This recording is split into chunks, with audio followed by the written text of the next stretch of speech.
One of the best things about studying the LSE is the amazing procession of public speakers I get to see.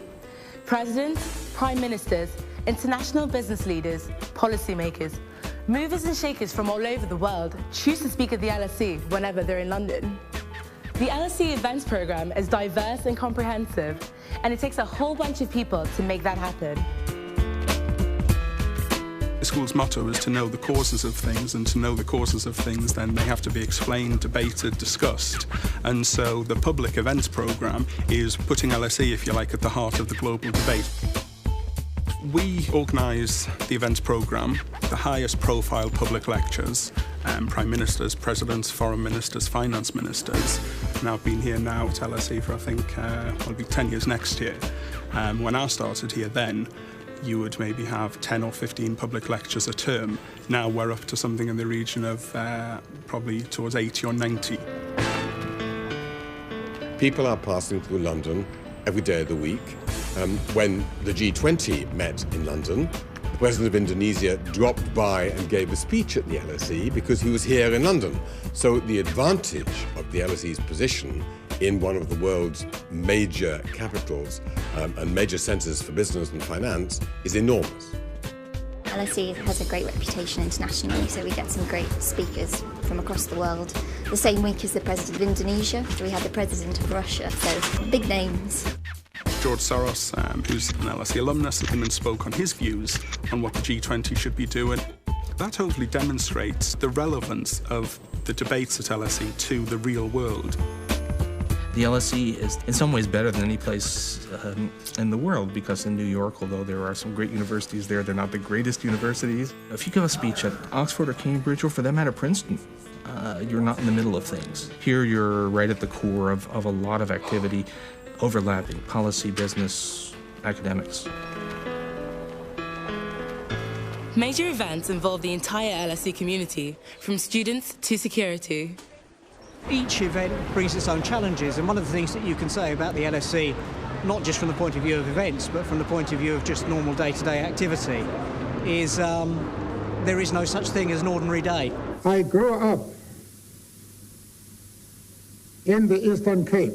Nelson Mandela was amazing. It was a privilege to be involved in his safety here at the LSE. Clean water was simply not available.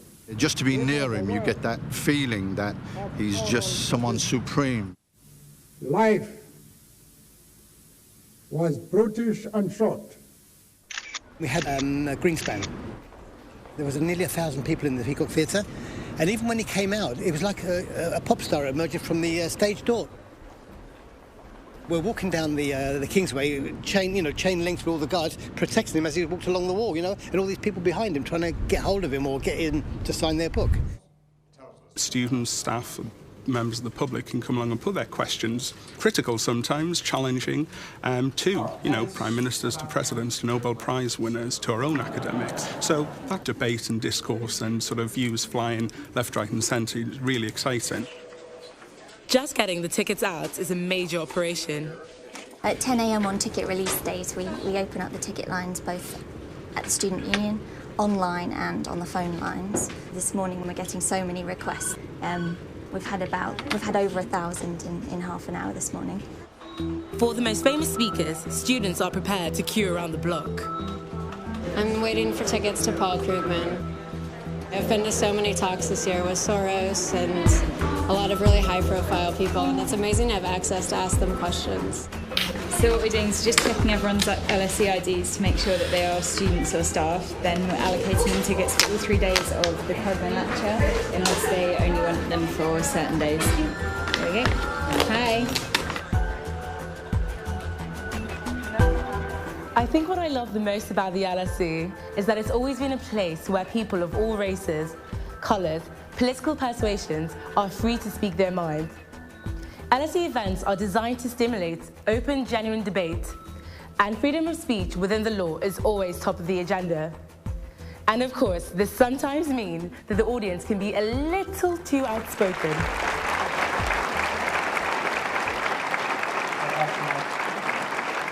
Thanks to all for coming. Thanks. Part of the attraction here is you never know who's in the audience. I can remember on one occasion, for example, when Mr. Djindjic, then the Prime Minister of Serbia, who was indeed killed a few months later, came to give a lecture to a very crowded audience. A number of Serbs based in London were here and asked some very hostile questions. So it was a really tense atmosphere. To what extent do you think that the solution to The task of protecting freedom of speech and the right of everyone to say what's on their mind is a delicate balance that LSE security face every day. We are very much on the front line of freedom of speech. We will take extra risks as a department to ensure that contentious subjects can be discussed while at the same time being responsible and trying to create an atmosphere where the argument can be had freely. LSE events are free and open to the public. For those that can't attend, podcasts are available afterwards, and the most important are webcasts live. They continue the long tradition of learning, debate, and relevance to the real world. It's not just discussing theory and, economic theories and that sort of stuff. It's actually real political discussion and debate. What's going on in the real world is reflected in the debate and discussion we have here at LSE.